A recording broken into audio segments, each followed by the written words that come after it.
तो चलिए एक बार फिर से चलते हैं जेम्स कैमरून के पेंडोरा में। आज हम अवतार की तीसरी किस्त फायर एंड ऐश की दुनिया में उतरने वाले हैं। इसकी कहानी से लेकर इसके जबरदस्त बनने के पीछे के मेहनत और बॉक्स ऑफिस पर इसके असर तक हम हर पहलू पर बात करेंगे। आइए इस दुनिया में फिर से खो जाएं। अब देखिए तीसरी फिल्म पर कितना ज्यादा प्रेशर था, ये समझने के लिए जरा पिछली फिल्मों की जबरदस्त कामयाबी पर नजर डालते हैं। पहली अवतार ने दुनिया भर में लगभग 2.9 बिलियन डॉलर कमाए थे और द वे ऑफ वाटर ने भी 2.3 बिलियन डॉलर का आंकड़ा पार किया। तो जाहिर है फायर एंड ऐश पर उम्मीदों का एक बहुत बड़ा पहाड़ था। तो आज के सफर में हम 6 अहम पड़ावों पर रुकेंगे। हम बात करेंगे कि ये फिल्म इतनी बड़ी घटना क्यों थी, सली परिवार के नए संघर्ष को करीब से जानेंगे, पेंडोरा के कुछ नए कबीलों से मिलेंगे, इसके बनने की अविश्वसनीय कहानी सुनेंगे, बॉक्स ऑफिस पर इसके अच्छे बुरे प्रदर्शन का विश्लेषण करेंगे और हाँ, आखिर में ये भी देखेंगे कि पेंडोरा का भविष्य कैसा हो सकता है। तो चलिए सबसे पहले बात करते हैं फिल्म के दिल की, यानी सली परिवार के संघर्ष की। कहानी ठीक वहीं से शुरू होती है जहां द वे ऑफ वाटर खत्म हुई थी और पूरा परिवार एक बहुत गहरे सदमे में है। देखिए फिल्म का जो मेन फोकस है वो है सले परिवार का दुख, अपने बेटे नेतियम को खोने का गम। परिवार का हर सदस्य इस दर्द से अपने अपने तरीके से जूझ रहा है। जेक इस सदमे से उभरने के लिए अपनी पुरानी फौजी वाली जिंदगी में वापस चला जाता है। उसे लगता है कि बस अनुशासन और लड़ाई ही उसे इस दर्द से निकाल सकती है। और ये बात सिर्फ हम नहीं कह रहे, खुद डायरेक्टर जेम्स कैमरून ने भी कहा है कि ये फिल्म सिर्फ एक्शन के बारे में नहीं है। ये फिल्म पिछली फिल्म में जो कुछ भी हुआ उसके इमोशनल नतीजों को बहुत ही सच्चाई और ईमानदारी से दिखाती है और यही चीज कहानी को बहुत ज्यादा असरदार बना देती है। लेकिन कहानी सिर्फ सली परिवार तक ही सीमित नहीं है। नहीं, इस बार पेंडोरा की दुनिया और भी बड़ी हो गई है। अब ये लड़ाई सिर्फ नावी और इंसानों के बीच की नहीं रही। चलिए पेंडोरा के उन नए कबीलों से मिलते हैं जो इस कहानी में नए रंग भरते हैं। इस फिल्म में हमें दो बिल्कुल अलग, मतलब जमीन आसमान के फर्क वाले नावी कल्चर देखने को मिलते हैं।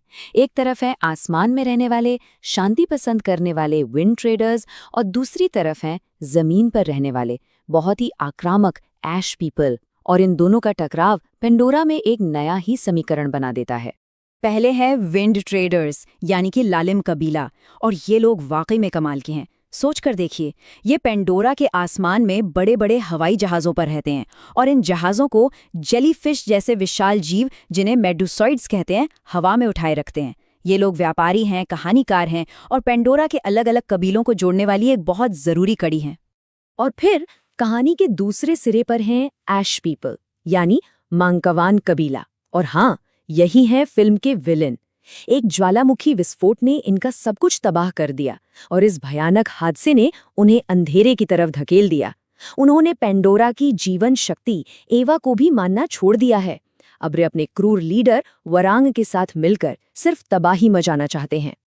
अब सोचिए, इतनी बड़ी, इतनी कॉम्प्लेक्स दुनिया को स्क्रीन पर लाना कोई बच्चों का खेल तो है नहीं।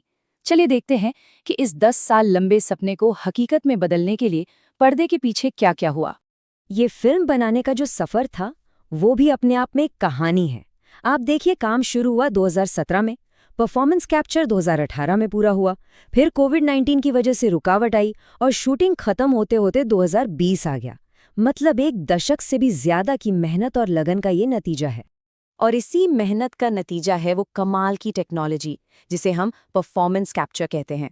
जैसा कि एक फैन ने बहुत सही कहा कि ये सच में हैरान करने वाला है कि कैसे कुछ एक्टर्स को एक वेयरहाउस में अजीब से सूट पहनाकर शूट किया जाता है और उस फुटेज को पेंडोरा की जीती जागती दुनिया में बदल दिया जाता है। अब जाहिर सी बात है, इस लेवल का जादू दिखाने के लिए पैसा भी वैसा ही लगता है। फिल्म का बजट सुनेंगे तो हैरान रह जाएंगे, करीब 350 से 500 मिलियन डॉलर के बीच था। ये दिखाता है कि पेंडोरा को स्क्रीन पर जिंदा करने के लिए कितना बड़ा फाइनेंशियल रिस्क लिया गया था। तो इतनी मेहनत, इतना पैसा, इसके बाद सबसे बड़ा सवाल ये था कि दुनिया ने इस फिल्म को कैसे लिया। चलिए अब इसके बॉक्स ऑफिस और क्रिटिक्स के रिएक्शन पर एक नज़र डालते हैं। तो बॉक्स ऑफिस के जो आंकड़े हैं वो एक मिली-जुली सी कहानी बताते हैं।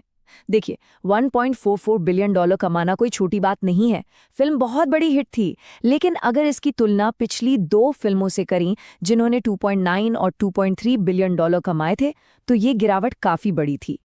क्रिटिक्स का भी कुछ ऐसा ही हाल था, मतलब मिली जुली राय थी। एक तरफ तो सबने इसके विजुअल इफेक्ट्स की जी भर के तारीफ की, कहा कि ऐसा कुछ पहले नहीं देखा। लेकिन कुछ लोगों ने यह भी कहा कि कहानी में नयापन कम था और वो पिछली फिल्मों जैसी ही लग रही थी। फिर भी अमेरिकन फिल्म इंस्टीट्यूट ने इसे साल की टॉप 10 फिल्मों में जगह दी। अवार्ड्स की बात करें तो वहां भी फिल्म ने अपनी मौजूदगी दर्ज कराई। इसे 2 ऑस्कर नॉमिनेशन मिले और खासकर सैटर्न अवार्ड्स में तो इसने धूम मचा दी, जहां इसे 12 नॉमिनेशन मिले।